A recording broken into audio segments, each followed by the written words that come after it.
परम पिता परमात्मा का नाम, अल्लाह वाहिगुरु गॉड खुदा रब का नाम ऐसी सुखों की खान है जो इंसान को दीन दुनिया में भी खुशियां बख्शती है और अगले जहान में भी खुशियां बख्शती है। सर्व रोग का औखुद नाम, कल्याण रूप मंगल गुणगाम। सभी रोगों का मुकम्मल इलाज है ओम हरि अल्लाह वाहिगुरु का नाम। सच्ची भावना श्रद्धा से जो नाम का सुमरन करते हैं उनके दिलो दिमाग फ्रेश रहते हैं, पवित्र रहते हैं। उनका आत्मबल, उनका विल पावर इतना बढ़ जाता है, इतना बढ़ जाता है कि मालिक उनके कैंसर जैसे भयानक रोग को भी यूं खत्म कर देते हैं जैसे मक्खन से बाल निकाल दो।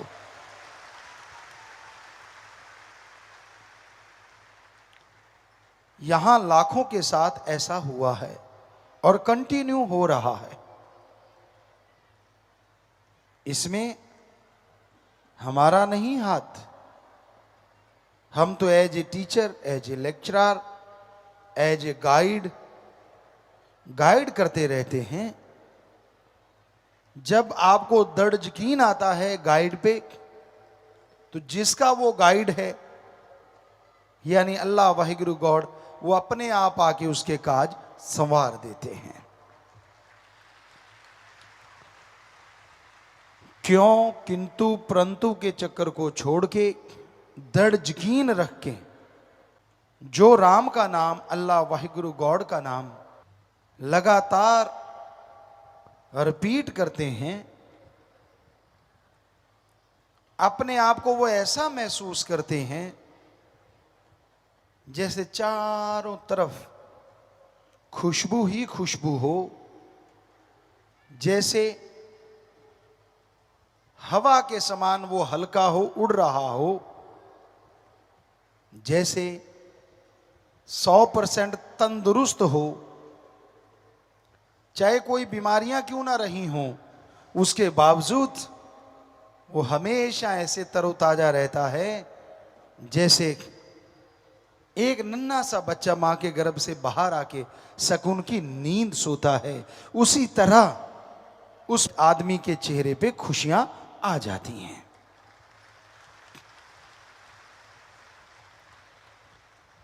कभी भी आप गौर से देखो, नन्हा सा बालक जब सोया होता है, क्या गजब की मासूमियत होती है, कितना सुंदर चेहरा होता है जिसे देख के दूसरे भी खुश हो जाते हैं।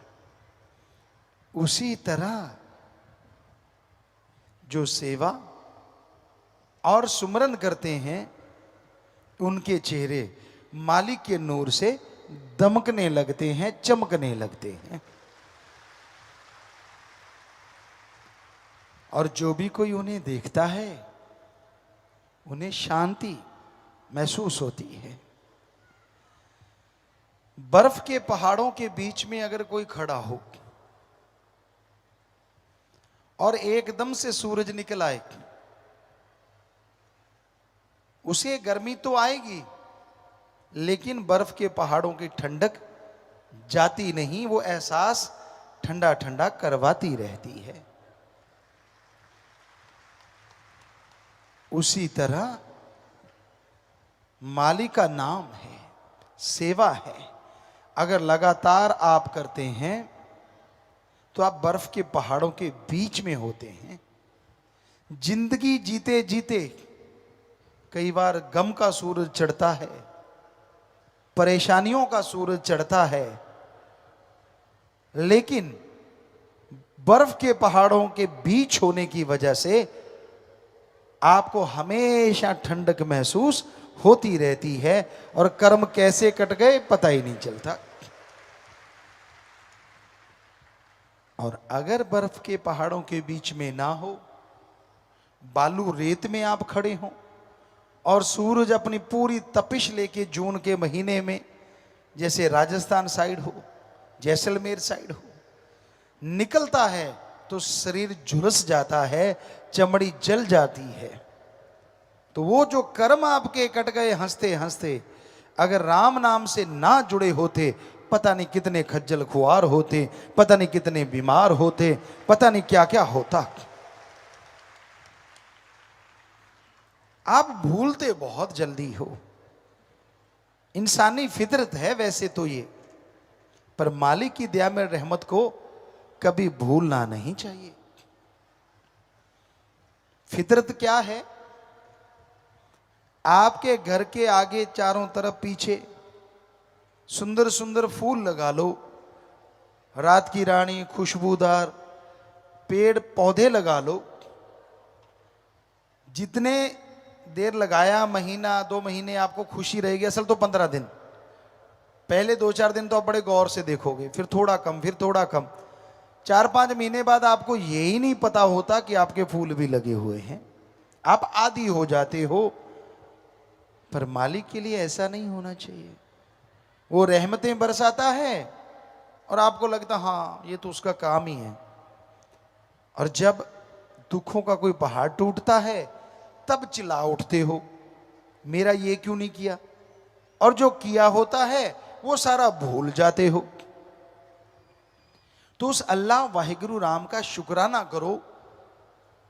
वो नहीं चाहता कि मेरा कोई शुक्राना करे, क्योंकि कोई भी उसका शुक्राना करता है वो शुक्राना लेता नहीं, बल्कि बदले में देता ही देता है। दुनिया में तो आप बड़ा मक्खनबाजी करते हो, किसी से पैसे लेने हो, महीना पहले ही भूमिका बांधनी शुरू कर देते हो। वाह यार कमाल है तेरी, बड़ी जमीन जायदाद है यार, तू तो बहुत अच्छा बंदा है, तू तो मेरा खास दोस्त है, तेरे जैसा तो कोई मेरा है ही नहीं। समझ लो कुछ ना कुछ होने वाला है, क्योंकि ज्यादा वटरिंग मक्खनबाजी जब इंसान करता है,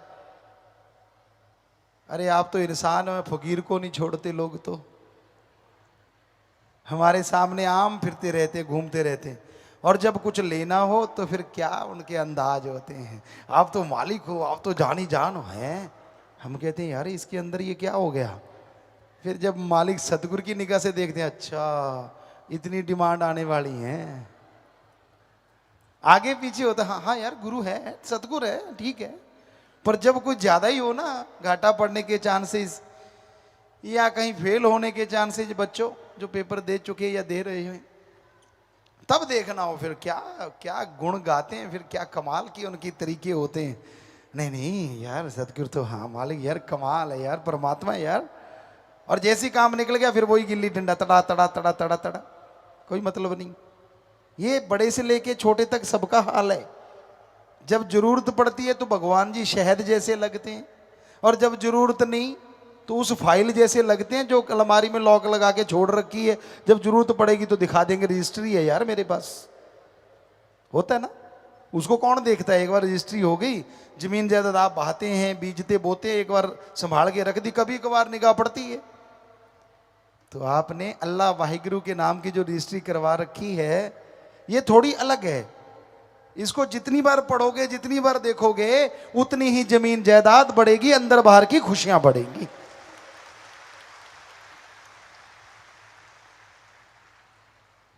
इसलिए आपसे कहते हैं कि राम के नाम को ताड़ा मत लगाया करो, भक्ति इबादत करते रहा करो, दिखावा ना किया करो। उसकी भक्ति करने से सब कुछ मिलता है, और सतगुरु ही सिर्फ सतगुरु होता है। जब आदमी अपनी चाल चलता है, दूसरे से ईर्ष्या करता है, नफरत करता है, तो समझ लो उसने बैक गियर लगा लिया रूहानियत में।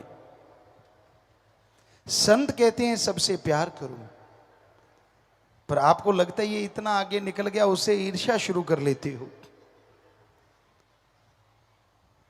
पंजाबी में एक कहावत है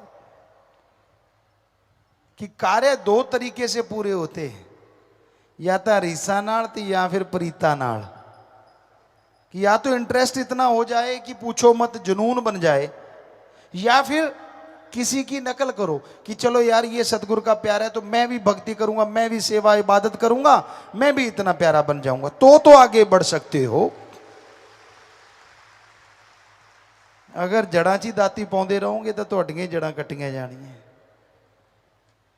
अगर ये सोचते रहोगे कि ये आगे निकल क्यों गया, मैंने इसको गिराना ही गिराना है, तो रूहानियत का असूल कुछ अलग ही है। जो दूसरे को गिराना चाहता है वो खुद गिर जाता है, और जो दूसरों की प्रशंसा करता है वो खुद आगे बढ़ जाता है। कभी ये ना सोचा करो, इस बात का अहंकार ना किया करो, मैं तो जी बहुत पुराना सत्संगी है। पुराने मॉडल की तो गाड़ियां भी होती हैं, कई तो इतनी अच्छी होती हैं लोग पूजते हैं उनको, और कई ऐसी होती हैं कबाड़ा बन जाती हैं। तो ये यहां रूहानियत में मॉडल का कुछ लेना देना नहीं, कौन से मॉडल की गाड़ी, मतलब कब नाम लिया। यहां तो आज जिसने नाम लिया, अगर उसने 100% अमल कर लिया, वो महीने में उनको छोड़ जाएगा जिनको सालों हो गया नाम लिए हुए। यहां तो अमलों से बेड़े पार होते हैं। कई लोग डराते हैं दूसरों, तेरे को बड़ा पता है, हमें इतने साल हो गए नाम लिए, तू नहीं जानता, हमें सब राई राई का पता। अरे तुलसी जी तो तौबा कर गए, जो कोई कहे संत को चीना, तुलसी हाथ कान को दीना। कि भाई अगर कोई कहता है संतों ने जो अल्लाह वाहिगुरु राम की बातें बताई कि मैं पूरी पा गया, कहते मैं तो तौबा करता हूं, अब इतने बड़े फकीर तौबा कर सकते हैं, तो आपको कैसे नॉलेज आ गया? अमल आप करते नहीं, सुमरण आप करते नहीं, गम चिंता बीमारियों में घिरे रहते हो, बचनों के फरकच्चे उड़ाते रहते हो। हाँ ये बता सकते हो, वो नहीं बताओगे इतने साल हो गए बचनों की धज्जियां उड़ाते। बताया कभी किसी ने? बताया? अगर किसी ने बताया हो, सवाल ही पैदा नहीं होता, अपनी बेइज्जती करवानी है। हाँ ये जरूर बताया होगा, इतने साल हो गए मुझे नाम लिए, तेरे को पता नहीं। क्यों भाई, किस बात का रोब मार रहे हो? या तो ये बताओ कितने साल हो गए अमल करते हुए, 100% वचनों पे अमल कर रहे हो, फिर तो है खुशियों की बात। सो प्यारी साध संगत जीओ, एडा भोला खसम नहीं जेड़ा मगर चलित्र ना जाने, ਇਹਦੇ घर विच ਉਹੀ ਉਹ बस सकती ਜਿਹੜੀ सब चतुराइयां भुल जावे। एडा भोला खसम नहीं, गुरु साहबानों ने खसम कहा है वाहिगुरु को, और वाकई खसम के लायक ही नहीं है कोई। खसम हमने जो मीनिंग्स निकाला, हर दिल को जो खस्ता कर दे, दूसरे शब्दों में हर दिल को जो खुश कर दे। और कई माता बहना अपने पति को, हस्बैंड को खसम कह देते हैं। आप लोग भी सोचते हो खसम वही होता है जो पति होता है। अरे 100 में से 99 के तो जूतम पेल होती रहती है, एक दिल को तो खस्ता नहीं कर सकता, काहे का खसम? आप निगाह मार के देख लो, कहीं ना कहीं झगड़े झमेले चलते ही रहते। असल में तो भगवान है खसम, जो हर दिल को खस्ता कर दे, वो भगवान है। आपकी कौन सी रुचि है, क्या खाते हो, क्या पहनते हो, उसको सबका पता है, और वो सबकी इच्छाएं पूरी करता रहता है जो उसे मानता है।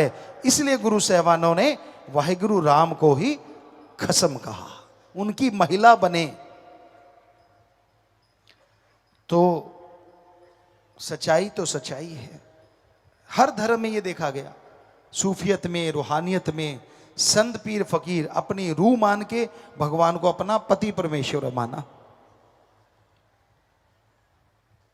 तो वो ऐसा है जो पल पल की जानता है, इसलिए उसको मक्खनबाजी से तो प्रभावित किया नहीं जा सकता। हम आपको डंके की चोट पे कहते हैं, बारी दिखावे जितने मर्जी करते रहो, जितने मर्जी भेष धार लो, जितने मर्जी हेंकड़ियां जमाते रहो, अमल कर लो तो हो सकता है 15-20 दिन में, ना करो तो चाहे सारी उम्र गुजर जाए तो भी उसके नूरी स्वरूप के दर्शन नहीं कर पाओगे। बिन अमलों के आलमा इल्म निकम्मे सारे, तू कोई अमल कमाला रे, अगर जश लेने मालिक द्वारे, अगर जश लेने सतगुरु द्वारे। जी हजूरिये मत बनो। कहते जी मैं गुरु को मानता हूं, बड़ी अच्छी बात है, पर गुरु की नहीं मानता, यह गड़बड़ है। गुरु को मानते हो तो अच्छी बात, पर गुरु की भी मानो, यानी उसकी बात भी मानो, फिर देखो अगर नजारे ना आए। क्योंकि गुरु नहीं कहता कि मुझे 100 दे जाओ, 500 दे जाओ, 1000 लाख करोड़ दे जाओ। वो क्या कहता है, इस जन्म में ये 2 काम करो, एक नाम जपो और प्रेम करो। किसी जीव का दिल ना दुखाना कभी, मौत याद रखो, मालिक से डरो। इतना ही काफी अगर मान लो तो। कई बार आप कह देते हो, अभी 47 नियम सुने होंगे आपने रूहानी जाम पीने के टाइम। जब गुरुमंत्र लेते हो 3 नियम तब दिए जाते हैं कि ये करना नहीं।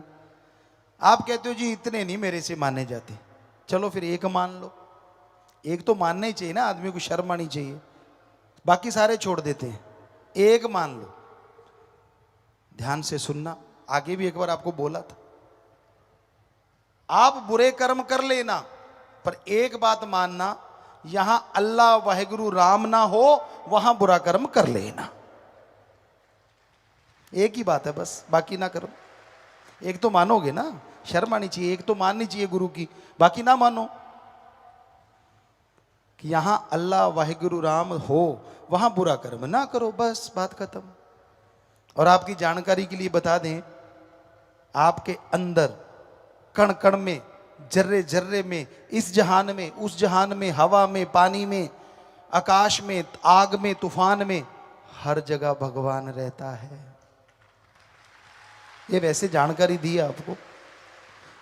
अब जो आपके अंदर रहता है, ताला लगा के, कुंडी लगा के भी बुरा करोगे, वो तो आपके अंदर बैठा देख रहा है, करोगे कैसे। सो एक ही बात फकीर की काफी होती है।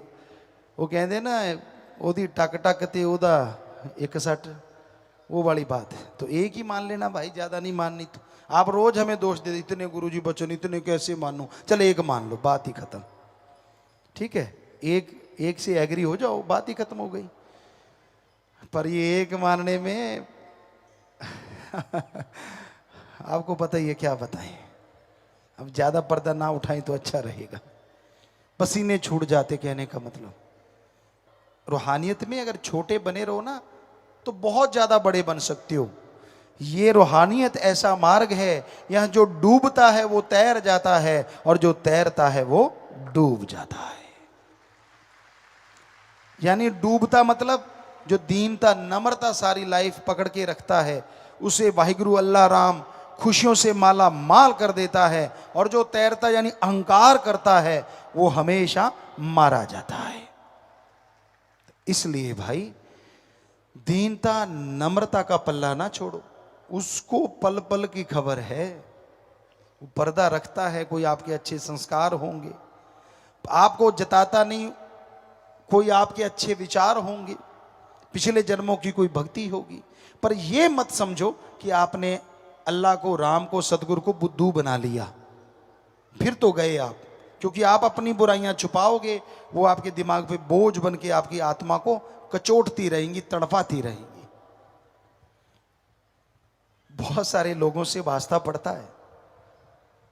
कई आते हैं, अपने सारे गुनाह बोल के बता के ऐसे होके चले जाते हैं जैसे फूल हो, हल्के फुल्के सिमरन करेंगे, आगे से पक्का हो जाते कि गलती करूंगा ही नहीं।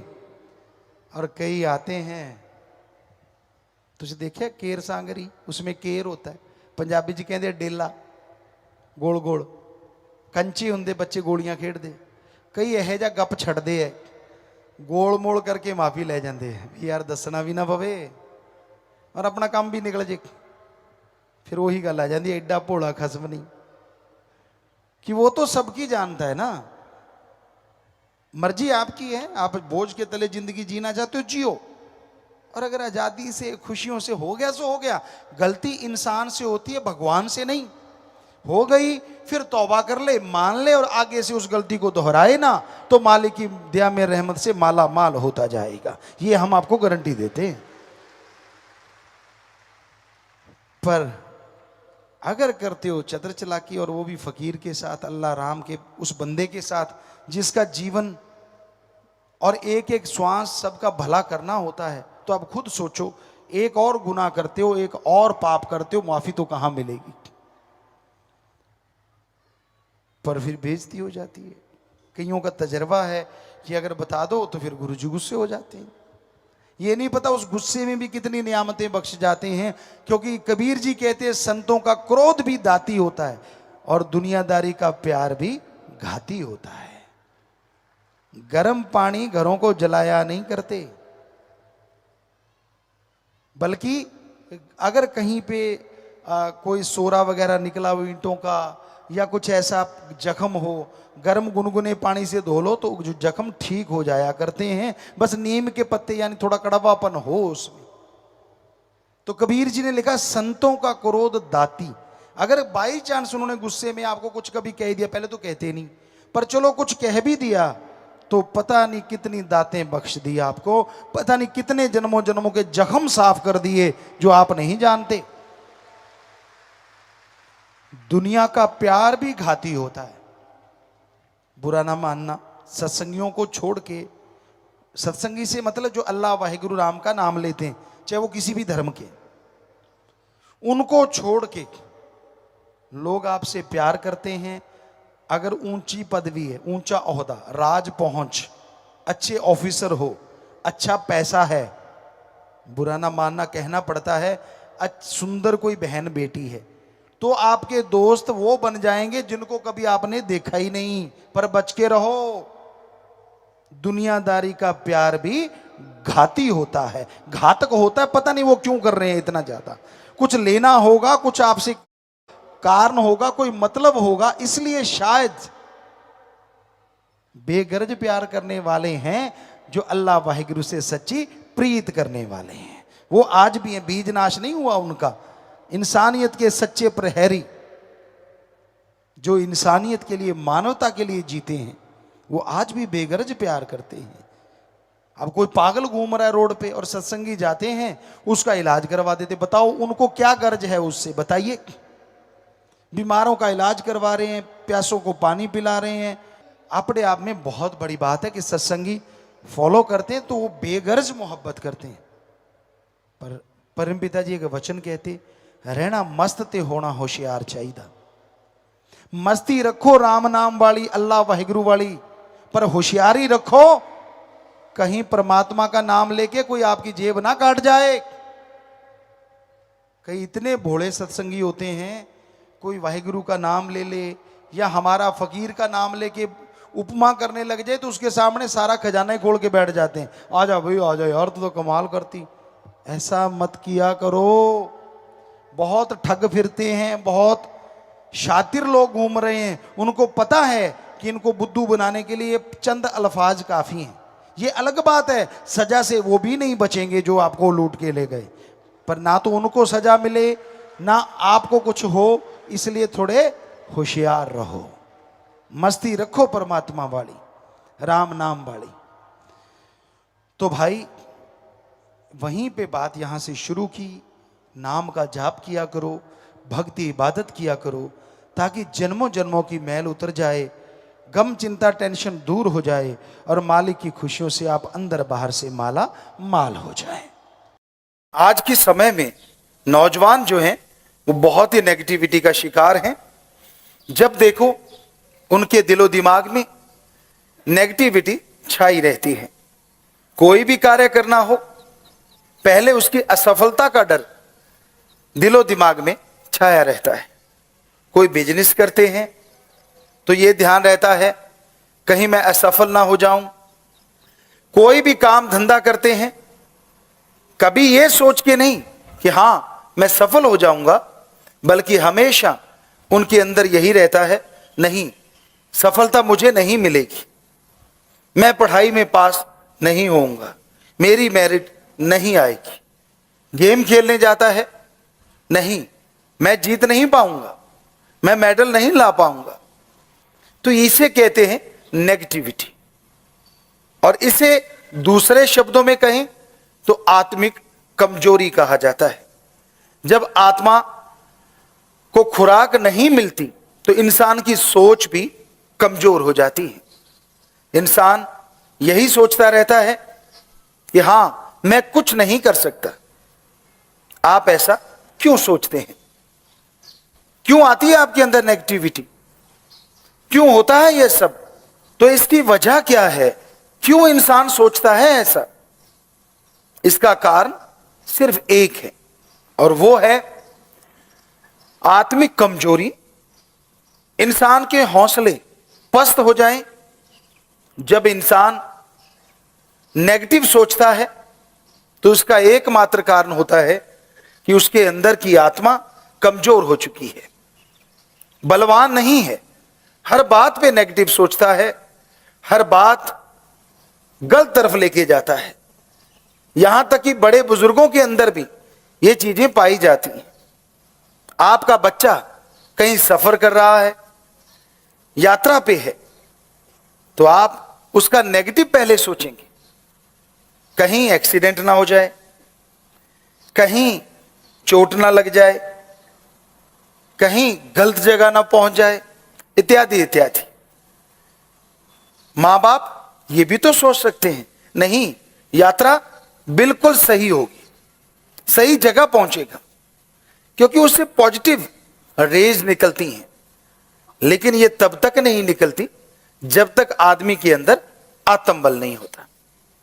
और आत्मबल बाजार में कहीं से मिलता नहीं।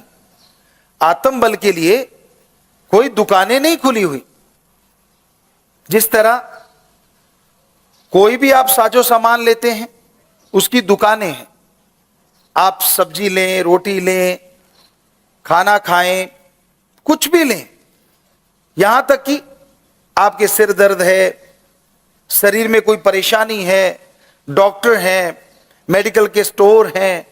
लेकिन कहीं भी जाओ, किसी भी स्टोर पे जाइए, पूरे वर्ल्ड में आपको आत्मा की दवाई नहीं मिलेगी, जिससे आत्मबल बढ़ जाए, जिससे विल पावर बढ़ जाए। ऐसी दवा कहीं नहीं मिलती। पर क्या ऐसी दवा होती है? होती है तो कितनी महंगी होती होगी? जरा सोचिए।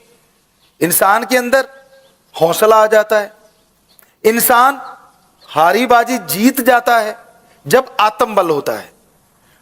और यह भी देखा जाता है, जब यह आत्मा को खुराक मिल जाती है तो मरते हुए लोग फिर से जिंदा हो जाते हैं।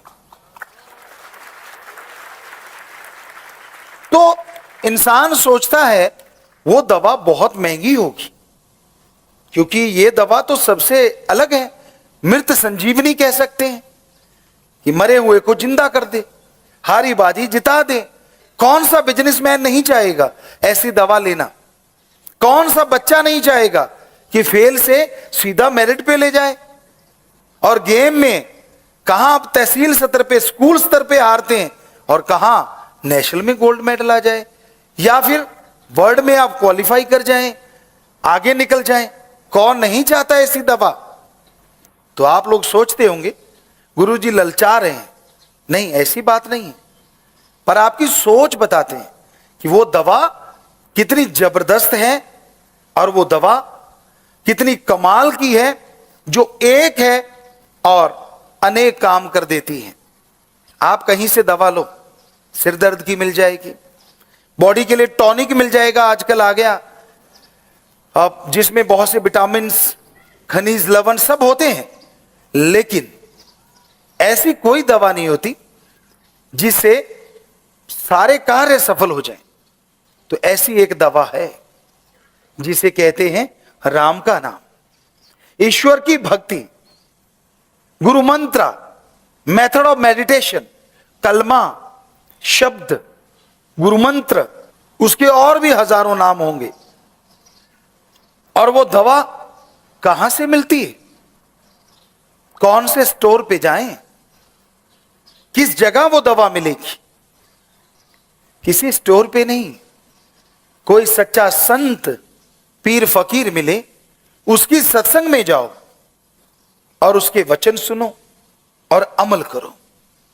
जब आप सत्संग में जाएंगे, सुन के अमल कमाएंगे और वहीं से आपको वो दवा मिलेगी जिसे कहते हैं नाम, गुरु मंत्रा, कलमा, शब्द, the gods words, method of meditation.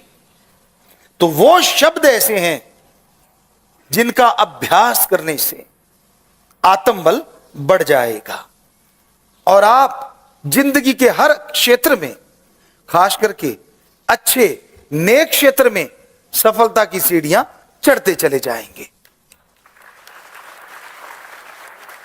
लेकिन वो दवा कैसे लेनी होती है? उस दवा के लिए क्या कोई अलग जगह, अलग धर्म, अलग जात, मजहब में जाना होगा? जी नहीं। उस दवा को खाने के लिए, उस दवा को लेने के लिए जंगल, पहाड़, उजाड़ जाने की जरूरत नहीं। आपको अपना धर्म, जात, मजहब बदलने की जरूरत नहीं। जिस भी धर्म को आप मानते हैं, जिस भी कपड़ों में आप रहते हैं, आप रह सकते हैं। बस उस दवा को लेने के लिए थोड़ा समय निकालना होगा। जैसे आप सुबह सवेरे वॉक करते हैं, जिस तरह सुबह सवेरे घूमते हैं, आप घूमते रहिए, वॉकिंग करते रहिए, लेकिन ख्यालों से, अपनी जीभा से वो मंत्र, वो शब्द, वो कलमा दोहराते रहिए। आपको यकीन नहीं आता होगा, ऐसे कैसे संभव है? थोड़े से शब्द आपको इतनी शक्ति दे देंगे? ये कैसे हो सकता है? ये नहीं हो सकता। आपके अंदर इस तरह के विचार आ रहे होंगे। तो कहा करते हैं, हाथ कंगन को वारसी क्या और पढ़े लिखे को फारसी क्या। आप सत्संग में जब आएंगे तो संत वो शब्द, वो मेथड आपको बता देंगे और बदले में आपसे कभी कुछ नहीं लेंगे। तो आप उन शब्दों का अभ्यास चलते हुए कर सकते हो, लेट के कर सकते हो, बैठ के कर सकते हो, गाड़ी ड्राइव कर रहे हो, खाना बना रहे हो, खाना सर्व कर रहे हो, कपड़े धो रहे हो, नींद में जा रहे हो, लेटे हुए हो, यानी शारीरिक अवस्था कोई भी क्यों ना हो, वो मेथड तो, वो गुरु मंत्र, वो शब्द तो जीभा से, ख्यालों से दोहराने हैं। उसमें तो कोई दिक्कत आने वाली नहीं है। तो ऐसा अगर आप निरंतर करते रहेंगे तो आपका आत्मबल बढ़ता जाएगा। पर हो सकता है आप में से बहुत से ऐसे लोग हों जो यह सोचते हो कि ये आत्मबल जल्दी बढ़ाना हो तो क्या करें। इंसान की इच्छा होती है, यार क्यों ना जो काम साल में होता है उसे महीनों में कर दें और महीनों वाला दिनों में कर दें। तो क्या इस दवा के साथ भी ऐसा कुछ है? जी हां, ऐसा है। और वो है समय। अगर आप वास्तव में चाहते हैं कि बहुत जल्दी अपने आत्मबल को हासिल किया जाए, विल पावर को बढ़ा लिया जाए, तो उसके लिए एक समय है और वो समय है सुबह 2 से 5 का। इस समय को धर्मों ने भी बहुत बड़ा दर्जा दिया है। हमारे हिंदू धर्म में इस समय को ब्रह्म मुहूर्त कहा है। हमारे सिख धर्म में इस समय को अमृत वेला कहा है। इस्लाम धर्म बांगे वक्त, इलाहिये वक्त, फर्ज और इंग्लिश फकीर the gods pay time early morning between 2 to 5। Science भी मानने लगी है। क्या कहती है science? Early morning between 2 to 5 oxygen pure and more. If you do the method of meditation continue, then your will power up and up upside. सारे धर्म वही बात कह रहे हैं, साइंस वही बात कह रही है। तो सुबह का समय सर्वश्रेष्ठ होता है, क्योंकि अगर विज्ञान की बात करें तो उसमें ऑक्सीजन शुद्ध और ज्यादा होती है। आत्मबल जल्दी बढ़ता है, ध्यान जल्दी जमता है, पर उसके लिए थोड़ी सी बातों का ध्यान रखना होगा। सुबह जब आप उठें, उठने के बाद फ्रेश हो लें, रफा जाएं, क्योंकि खाली पेट सर्वश्रेष्ठ होता है। पानी पी सकते हैं। अगर आपको नींद आ रही है तो मुंह धो लें, हाथ धो लें, पर शरीर में से अगर कोई स्मेल है, बू बदबू कुछ भी आ रहा है, तो नहाना जरूरी होगा। उसके बाद जब आप बैठने लगे तो जिस तरह से ये हम बैठे हैं, इसको सीधी भाषा में योगा का आसन कहें तो आसान आसन। अगर ऐसे में आपको तकलीफ है तो आप जिस तरह मुसलमान भाई नवाज अता करते हैं, घुटने औंधे मार के बैठना, उसको योगा में कहते हैं वज्र आसन। पर इन दोनों में अगर आपके घुटनों में या पीठ में, बैक में दर्द है तो ऐसे मत बैठे, क्योंकि यहां दर्द है, ध्यान वहां चला जाएगा। तो आप जैसे कुर्सी पे पांव लटका के बैठते हैं, जैसे बैठे और पांव लटका लिए, तो उस तरह से बैठ सकते हैं। और उसके बाद आप अपना ध्यान दोनों आंखों के बीच, नाक के ऊपर, ललाट, माथे की ये जगह, इस जगह को 10वां द्वार या तिल मेहराब, very very deep sleep point कहा जाता है। तीसरा नेत्र, थर्ड नॉलेज आई या नॉलेज थर्ड आई भी कहा जाता है। हमारे शरीर में 9 दरवाजे हैं, 9 डोर हैं जो खुले रहते हैं। अगर बाहर से देखें तो वो 9 हैं। तो कान, 2 आंख, 2 नाक, 1 मुंह और 2 इंद्रियां हैं। लेकिन यहां एक 10वां दरवाजा है जो बंद है। साइंस भी मानने लगी, तो सारा कंसंट्रेट, सारा ध्यान यहां लगाना है। और फिर गुरु मंत्र, मेथड ऑफ मेडिटेशन का अभ्यास करना है, उसको दोहराना है। जीभा से दोहराइए। मक्खी मच्छर तंग करता है तो पतली सी चद्दर ऊपर ले सकते हैं। सर्दी तंग करती है, कपड़ा ले सकते हैं। हाथों को यूं रखना है। कोहनी का वजन जांग पे आ गया और यहां ये काफ पे आ गया, ताकि कोई प्रेशर आपका ध्यान इधर उधर ना करवा सके। तो आप बैठ गए। अब मेथड ऑफ मेडिटेशन दोहराइए, आंखें बंद रखिए। यह सबसे बढ़िया है। खोल के भी कर सकते हैं, लेकिन वो बाद में, जब आपका ध्यान आपके काबू में आ जाए, जब विचार स्थिर होने लगे। तो ऐसा करने से क्या होगा? कैसे आएगा विल पावर ऐसा करने से?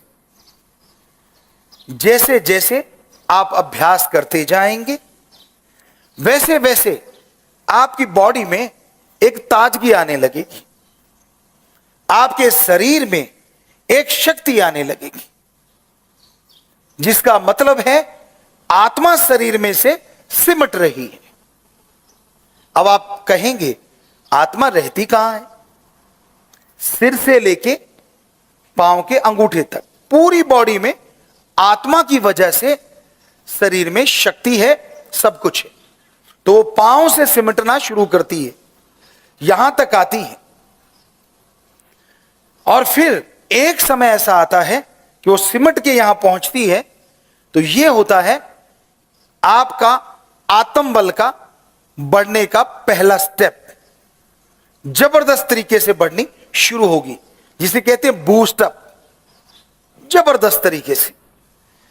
और आत्मबल बढ़ता जाएगा, उससे क्या होगा? आमतौर पे कहा जाता है इंसान अपने दिमाग का 5 से 10% हिस्सा इस्तेमाल में लाता है, इससे ज्यादा नहीं। तो जैसे जैसे आप भक्ति करते हैं, मेडिटेशन करते हैं, गुरुमंत्रा कलमा शब्द का जाप करते हैं, तो आत्मबल बढ़ता है। और उससे होता यह है कि जो आप दिमाग का 5 से 10% हिस्सा इस्तेमाल में लाते थे, वो 10 से 20% इस्तेमाल में लाना शुरू कर देते हैं। अगर आपको वैज्ञानिक तरीके से बताएं, तो जब आप 5-10% दिमाग का इस्तेमाल करते थे, कोई बहुत बड़ी प्रॉब्लम आई, कोई परेशानी आई, कोई मुश्किल आई, कोई बीमारी आई, जिससे आप घबरा गए, उस प्रॉब्लम का सॉल्यूशन आपको नहीं मिला, उस समस्या का हल आपको नहीं सूझ रहा, उस बीमारी से लड़ने की शक्ति आप में नहीं है, आप हारते जा रहे हैं, आप गिरते जा रहे हैं। होता क्या है, जैसे ही गुरुमंत्र का अभ्यास आपने किया, आत्मबल बढ़ा और आप अपनी सोचने की शक्ति का इस्तेमाल 1.5 गुना या डबल करने लगे। तो सीधी सी बात, जब आपका दिमाग 5-10% सोचता था, आप उसका इस्तेमाल कर रहे थे, तो समस्या का हल नहीं मिल रहा था, बीमारी से लड़ने की शक्ति नहीं मिल रही थी, आदत बदलने के लिए ताकत नहीं आ रही थी। और जैसे ही आपके दिमाग को आप डबल काम में लेने लगे, तो नेचुरली आपके दिमाग में हर परेशानी का सॉल्यूशन, हर समस्या का हल, हर प्रॉब्लम का सॉल्यूशन आपको मिलने लग जाएगा और आप टोटली टेंशन फ्री हो जाएंगे। तो इस तरह से आत्मबल मिलता है, और वो आत्मबल बाहर नहीं, आप सबके अंदर है। आपको ज्ञान नहीं है, आपको पता नहीं है, जिसकी वजह से कभी कोई विचार आप पे हावी हो जाता है, कभी कोई विचार हावी हो जाता है। आत्मबल का ढेर होते हुए भी आप कंगाल रहते हैं, आपके अंदर आत्मिक शक्ति होते हुए भी आप परेशान रहते हैं, आप खुशियां हासिल नहीं कर पाते। सब कुछ होते हुए भी आपको लगता है मैं तो कुछ भी नहीं हूं, नेगेटिविटी का आप शिकार हो जाते।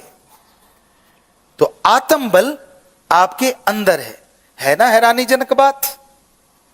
इसके लिए हम आपको एक कहानी सुनाते हैं, सच्ची कहानी, सच्ची बात। एक बहुत अमीर आदमी था, वो मरने लगा, जुबान बंद हो गई, बहुत पैसा था, पुराने समय की बात, हीरे जवाहरात अशरफियां, वो दबा गया और बता नहीं पाया, मर गया। बच्चे मजदूरी करने लगे। उनके बाप का एक दोस्त आया, घर पूछ के वहां पहुंचा, देखा बड़ा ही खस्ता हाल है, वो दंग रह गया। बच्चों को बुलाया, कहने लगा भाई क्या हुआ, आपके पिता तो बहुत अमीर थे और आपका ये हाल। कहने लगी जी कौन से अमीर, कुछ नहीं छोड़ के गए हमारे लिए, हम तो मजदूरी कर रहे हैं, मेहनत कर रहे हैं, तो पेट भर रहे हैं। वो कहने लगा नहीं, मैं बताऊं, आपके खजाना है, हीरे जवाहरात माणिक अशरफियां ढेरों हैं आपके पास, कहने लगे कहां? तो उस दोस्त ने बताया, मेरे मित्र ने बताया था, घर में कहीं दबी हुई। घर बहुत बड़ा था। बच्चे मेहनत करने लगे, खोदने लगे जगह, और खोदते खोदते खोदते खोदते आखिर लास्ट में उन्हें वो घड़े मिल गए और वो अमीर हो गए। तो उसी तरह आत्म बल, विल पावर आप सबके अंदर भरा हुआ है, लेकिन आप कंगाल हैं। आपको पता ही नहीं है कि आपके अंदर इतनी शक्ति है, इतनी शक्तियां आपके अंदर मालिक ने भर रखी हैं।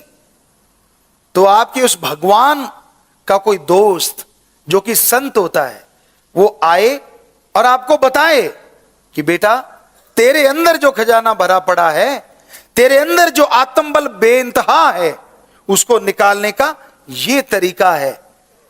तरीका गुरु मंत्र, मेथड ऑफ मेडिटेशन, वो दे दे और बदले में एक भी पैसा ना ले। आप उसका अभ्यास करें तो जरूर आपके अंदर का दवा खजाना आपको मिलेगा। जिस तरह उन बच्चों ने मेहनत की, उन्हें अशरफियां, हीरे जवाहरात से भरे घड़े मिल गए, उसी तरह अगर आप मेहनत करेंगे, हम आपको गारंटी देते हैं, बिना कोई पैसा खर्च किए, समय देना होगा, बिना जात धर्म मजहब बदले आप अपने अंदर का आत्मबल हासिल करेंगे और जिंदगी की चौं तरफ खुशियां हासिल जरूर कर पाएंगे।